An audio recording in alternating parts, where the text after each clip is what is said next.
many of those who talked about power to the people back in the 60s and the 70s and fight the bureaucracy, they are now the bureaucracy, and they're no longer interested in empowering the people.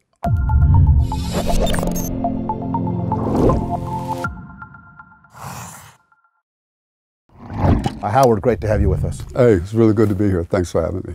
Let's start. You went in to Milwaukee as superintendent about a quarter century ago now, I guess back in 1990 or 91, shortly after you'd helped push for the Milwaukee Voucher Program. Why did you, after pushing for the Milwaukee Voucher Program, become superintendent? And what, if anything, did you learn in your time as superintendent?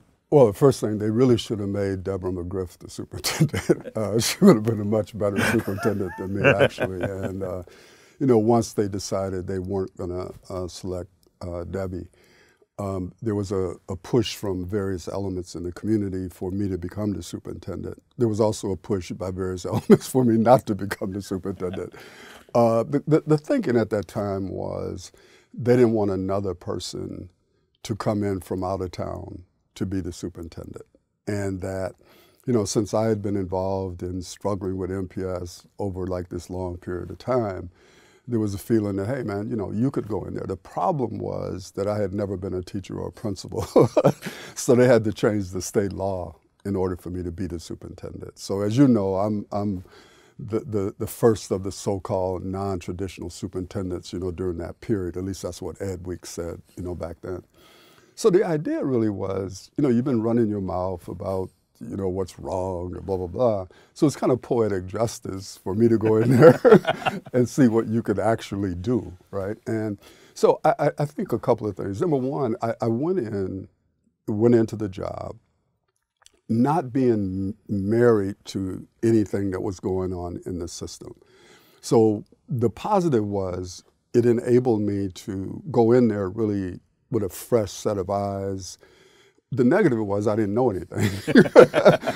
and so the idea was, you know, when you go in, at least I believe, when you go in from the outside like that, you got to bring some people with you from the outside, but then you got to find people inside who you trust, who can tell you sort of, you know, this is how this works. So if you're going to change it, at least you know what it is that you're trying to change. So I think the big lesson that I learned was that it is much easier to talk about the failures of a bureaucracy and all of that when you don't know the people, you know, because it's a faceless, mindless thing, right? But when you get in there and you start meeting these people and you meet people who've spent their life, you know, literally in MPS, good people, you know, and you see that there's some really good people trying to do the right thing in a system that is dysfunctional.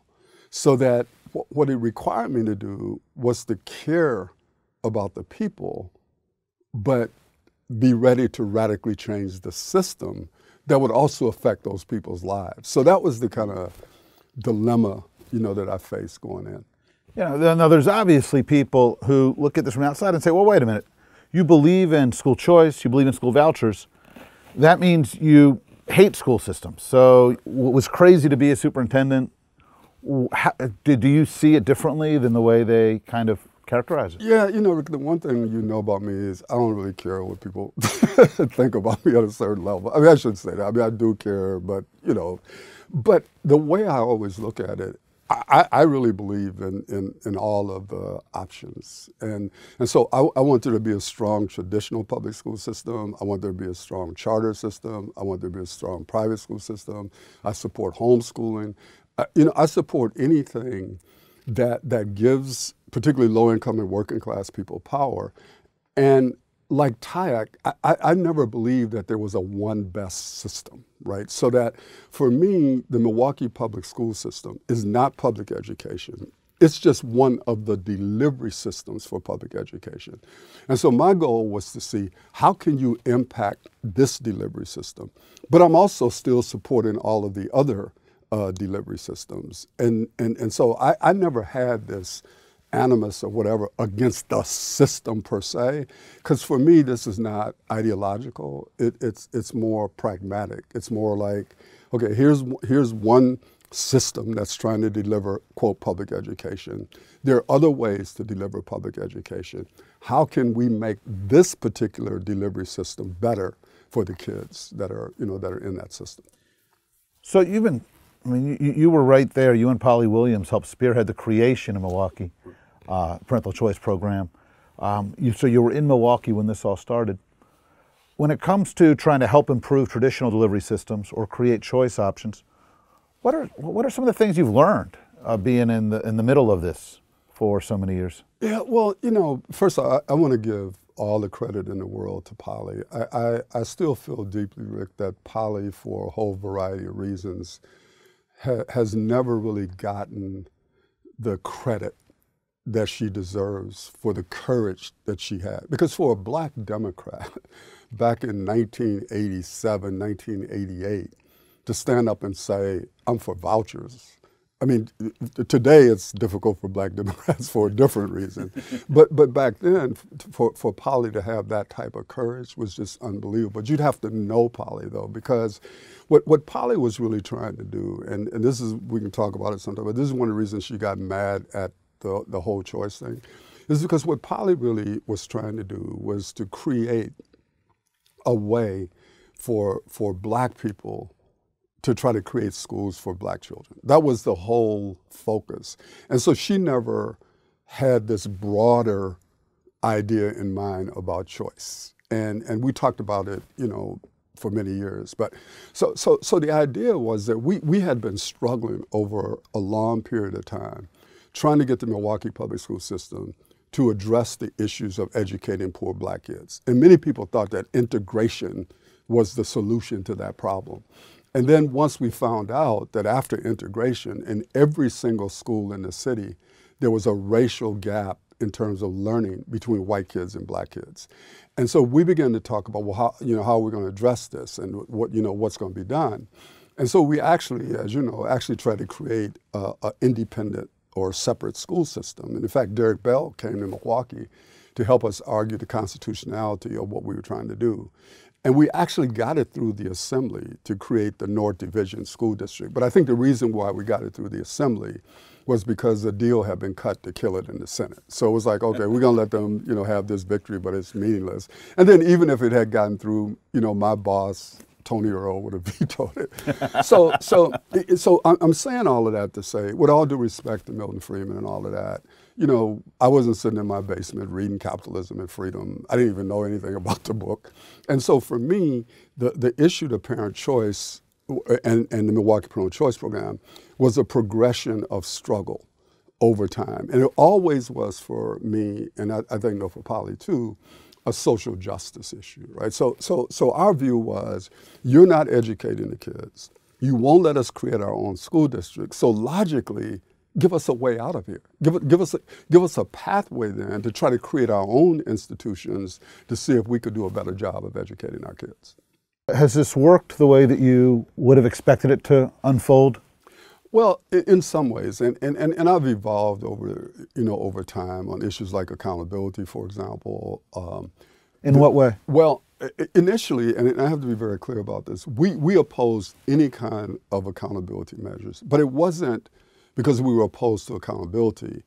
It was because when you go back and look at the 1998 Wisconsin Supreme Court decision that said that the voucher program was constitutional in the state of Wisconsin, there were two critical reasons why they said that. One was that there was enough accountability as they had it so that the public was being protected. And the second thing was, and this was the critical thing, was that there was not excessive government entanglement. So once that decision was made, it was either FT or NEA, I can't remember, one of the unions came out and immediately said, look, the way to kill this program is to go back in and try to get more and more regulation. And when we get more and more regulation, two things will happen. Number one, the really good schools will not participate in the program.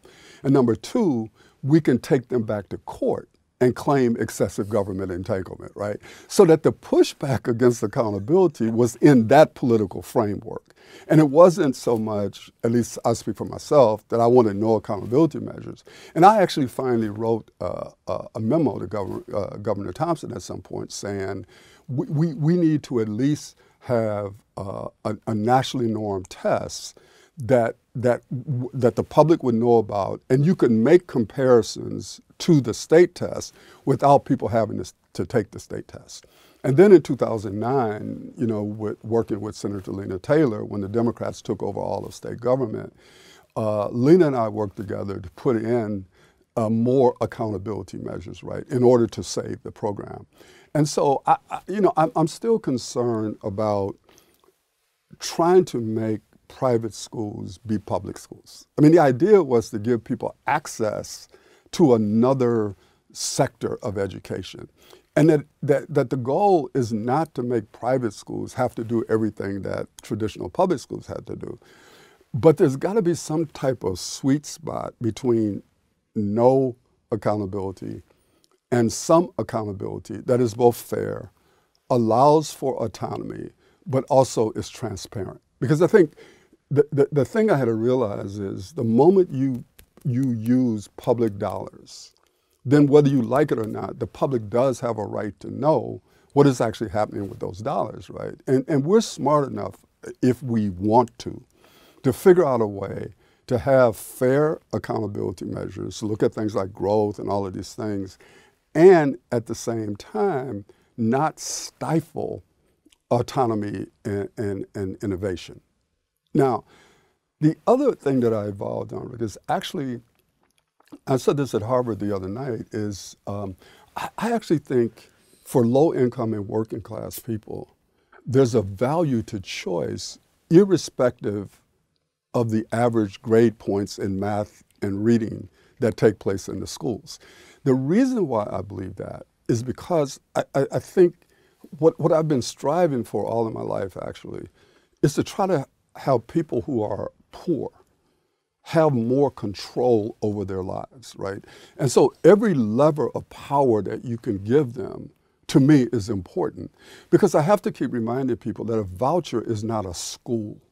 It's a financial mechanism that allows people to access a school, right? And so that financial mechanism is the innovation, not the schools at the end of this. It's the power that's gained, right? And so even though they may access bad schools, the idea is not to not have vouchers. The idea then is to not allow those bad schools to operate, right? And because very few people come up and say, well, okay, the traditional public school system has bad schools. Let's end the traditional public schools. Some people say that, but most people don't say that. They say we got to do something about those schools. But yet, if a voucher program is in existence, allows low-income and working-class people to go there, and for some reason the school is not successful, the remedy is to end the voucher program. And those are some of the things. I mean, I've learned over time that parent choice is a powerful, powerful weapon, but in what sense, when you say a weapon? Well, what it does is it changes who has control over the flow and distribution of the money. And I've always found it intriguing that so-called progressives, and my whole thing about progressives, I don't know how you get to be a progressive in an absolute sense. Meaning that if you did something in 1930, why can you just hold on to that no matter, what happens in 2017? So at some point, to me, there's got to be some connection between what it is you're talking about and the historical period in which you live, right? But what I'm saying is, and I know this is a little absurd at one level maybe for some people, but people always told me that you can't solve poverty by throwing money at it. Well, actually, that is how you solve poverty, is that you give people money. And what I'm saying is that people say they want to change the power arrangements and they want to give power to the people. What greater power can you give to people than to control the flow and distribution of resources? And so what I'm saying is that why would those of us who, and I still have a sign in my basement that says power to the people, right? All of those of us who are talking about power to the people, why would you not want to give people the power? And my belief is, the reason is, because many of those who talked about power to the people back in the 60s and the 70s and fight the bureaucracy, they are now the bureaucracy. And they're no longer interested in empowering the people. I still want to empower the people. Even if I'm the superintendent, I wanted people to have power, because even if when you sit on the top of these bureaucracies, if there's no power in the base, you get strangled by the middle. And so that's what I mean by the power of parent choice. It's not, as some people say, a panacea in any kind of ways. It's not unlimited power, but it is a measure of power that it seems to me low-income and working-class people should have. So when we look at Milwaukee today, does school choice work? How do you answer that question? Well, first of all, as you know, I don't use the term school choice.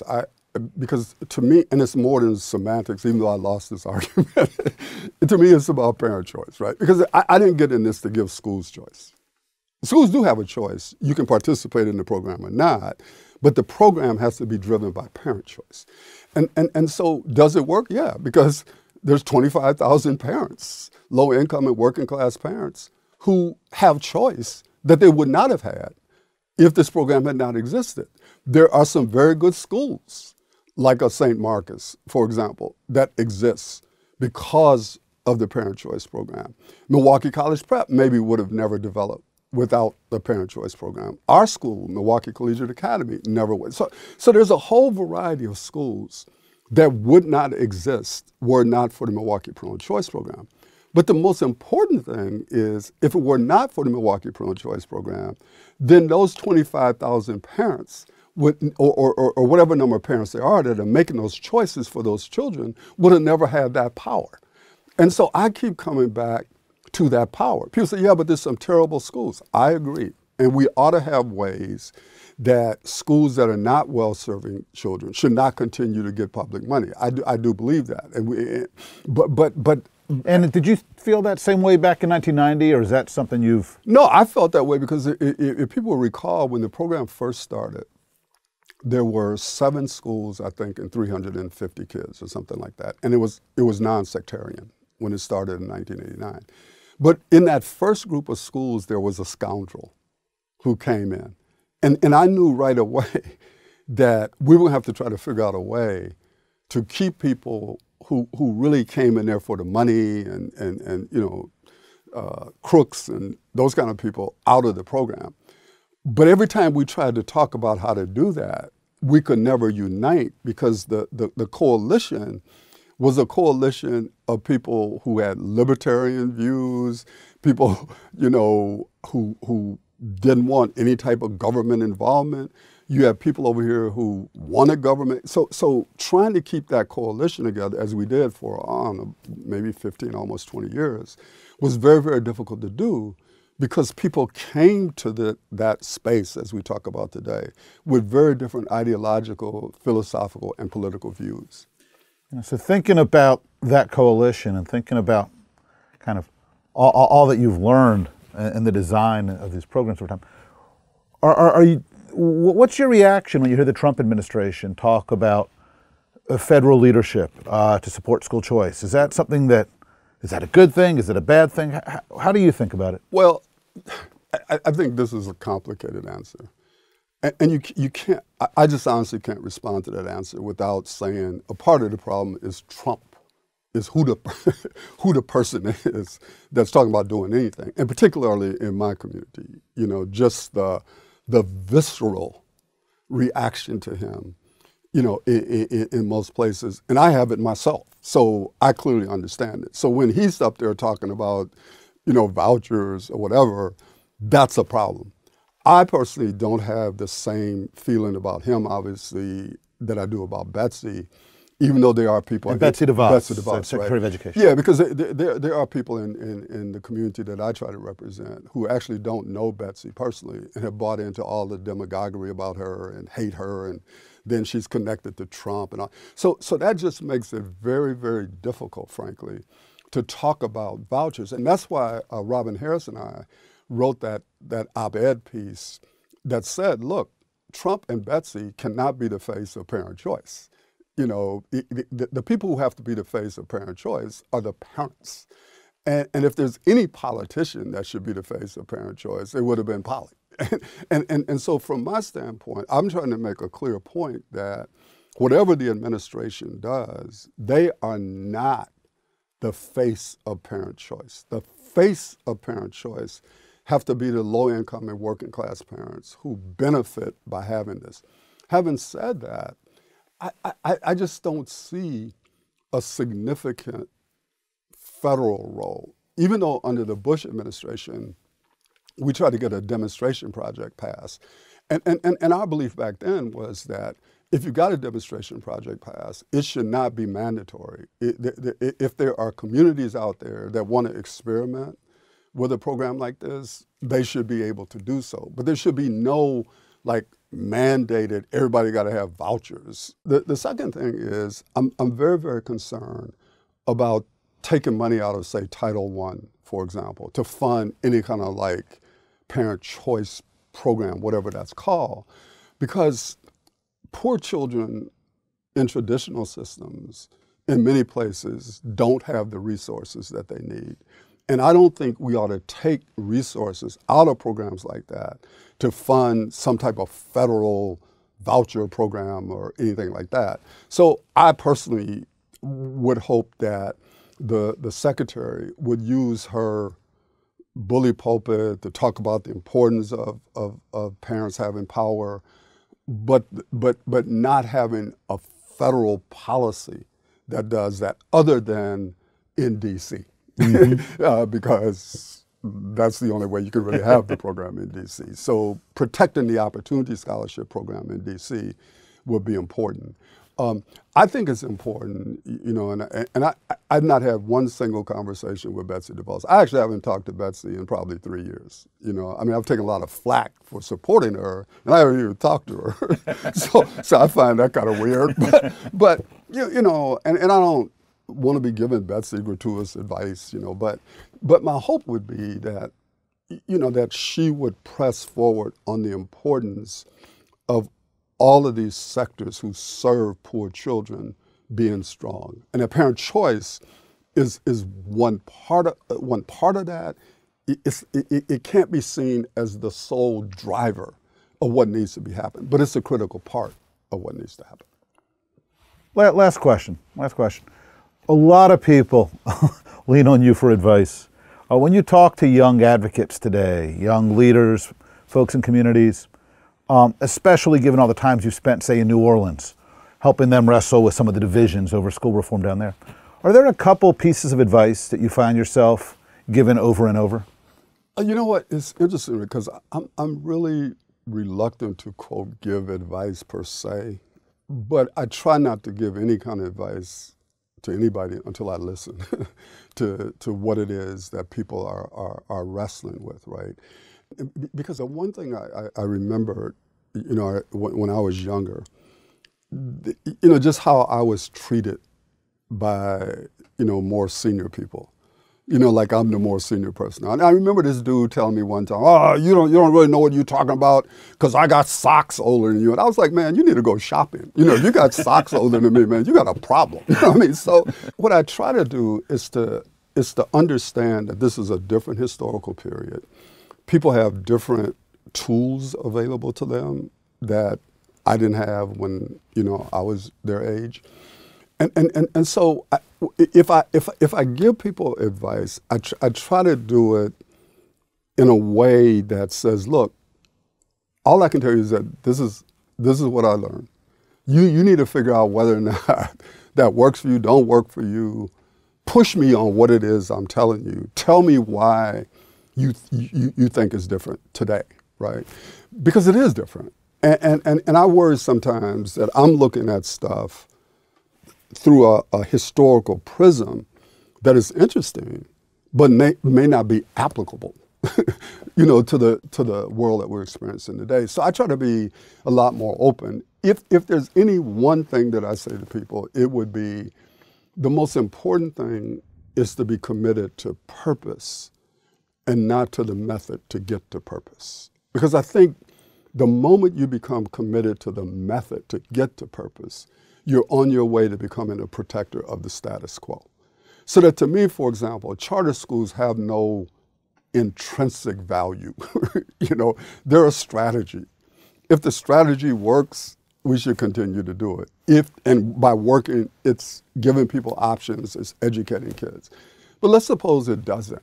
Why would we keep supporting it, right? Because our reason, at least my reason, has never been about charter schools. It's like Ted Coldry talked about, that the innovation isn't charter schools, the innovation is chartering, right? That's the innovation, right? So if we stay focused on the innovation, then how that innovation can be used to serve the purpose, right? So we start with, here's the purpose, here's the innovation that we hope was going to lead us to purpose, and we have to keep asking ourselves, is that innovation serving the purpose? And if at a certain point it's not serving the purpose, then we need to get rid of it. Makes a ton of sense. Howard, thank you so much. Oh, absolutely. Appreciate it. Always good to talk to you. Absolutely. Right. Thanks. Hi, everyone. That's the end of our discussion with Howard Fuller. Thanks for watching. As always, let us know what other topics you'd like AEI scholars to cover on Viewpoint, and be sure to check out the rest of our videos and research from AEI.